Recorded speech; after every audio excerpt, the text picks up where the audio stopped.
Hey guys, this is what happened, but you weren't here, so you missed it. Yeah, it's a snow day today.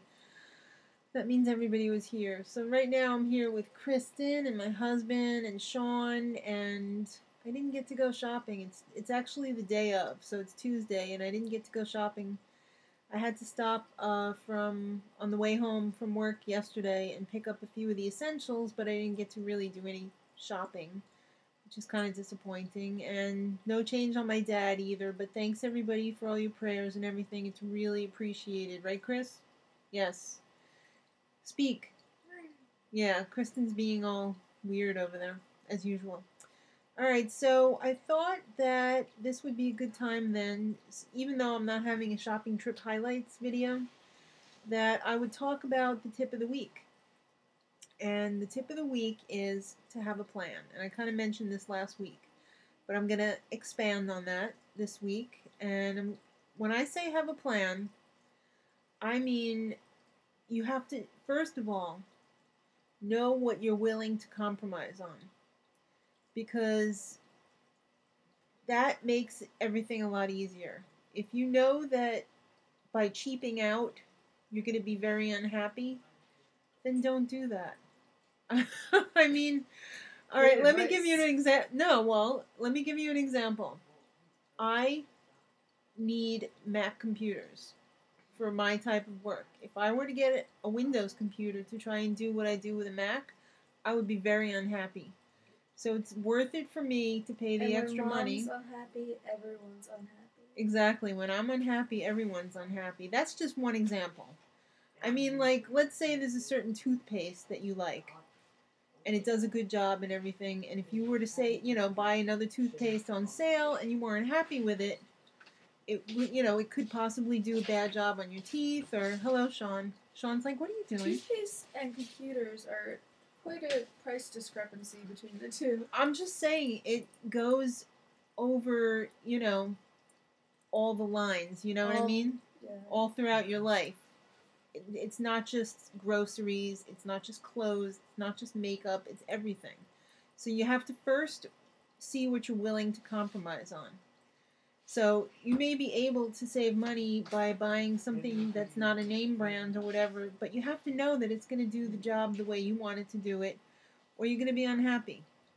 The second part is you have to anticipate ahead of time what you're going to need. So if you see something that's on sale and you know that this is something that you buy every week or every month or every year, you can stock up on it. And that's how you save money, because the way that you don't save money is if it's an emergency and you have to go run out and buy it at full price. So, like, there's all these people out here that are like, oh, you're not saving money. Why do you buy so much stuff? Well, it's because when I need it, I have it in the house. I don't have to run around wasting gas trying to find it and paying more for it when it's full price. And all I have to do is go over to I go shopping in my closet and pick it out. For example, like certain times of the year, certain stores have things on sale, like Staples when it's back to school time. They have notebooks for like 5 cents or 10 cents. So yeah, I'll go out and I'll buy $10 worth of notebooks. Kristen thinks that's funny, but she gives them out to her students at 10 cents a notebook, and yeah, I'm not spending $1.59 a notebook. Or when Maddie needs a notebook when she comes home, or when Kristen was in school and she needed a notebook or loose leaf that I had bought for like a nickel, it's way better than trying to run out and spend $2.99. So that's how you save money. You have to spend money to save money. It's fact on some things, which goes with the whole plan. So if you need to write it down, or I'm like so used to living this way that I just mentally, when I go to the store, I'll say, oh, well, I'm going to need that, or that's something that I buy every week or every month, and when it goes on sale, I just stock up, and I have my supplies down in the basement on shelves and everything. Or at the end of the year, I'll buy like clothes. I might not need them now, but I try not to buy too trendy a clothing item so that it's not going to be something that somebody's going to say, "Oh, you bought that in the 80s or whatever." And you're still wearing it. No, it's a basic. Well, you still wear some of your 80s I do wear clothes. some of my 80s clothes, but that's because they're still good. It's not like I bought them in the 80s and I put them away for now. It's just because I bought like quality clothes and they're still good. So my husband's very tired. He's snoring. So I apologize if you hear that. I tried to tell him before, honey, I'm trying to make a video. And I'm trying out my new iMac, by the way. How does it look? I think the lighting's a little bit harsh in this room. The other iMac, the camera, I don't think was as good as this iMac. So, I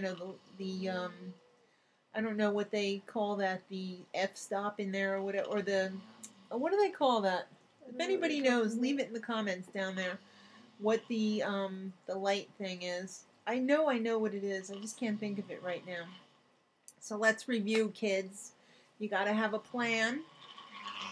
You got to know what you'll compromise on. And you got to stock up. Alright, so before I get into any more trouble, I guess I'll see you guys next time. Till then, much love.